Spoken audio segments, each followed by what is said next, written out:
Գյումրիում ընտրությունների արդյունքներից կարևոր էր նաև նախորդի համեմատ մեծ մասնակցությունը։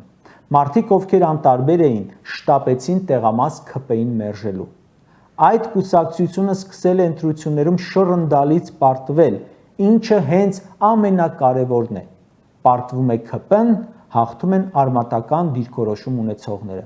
Հանրային տրամադրությունը փոփոխություն է ուզում։ Իսկ այստեղ իհարկե ամենակարևորը, ի տարբերություն երկրորդ քաղաքի,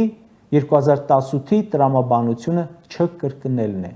թե ով ուզում է լինի, միայն թե չլինի Սերժը։ Այո, պետք է չլինի Նիկոլը, բայց պետք է չլինի նաև ով ուզում է լինի սկզբունքը։ Պետք է լինի կարող ուժ, առողջ ուժ, ով կկարողանա ոչ թե աղետները խորացնել, այլ երկիրը դուրս բերել շարունակ աղետաբեր այս ընթացքից։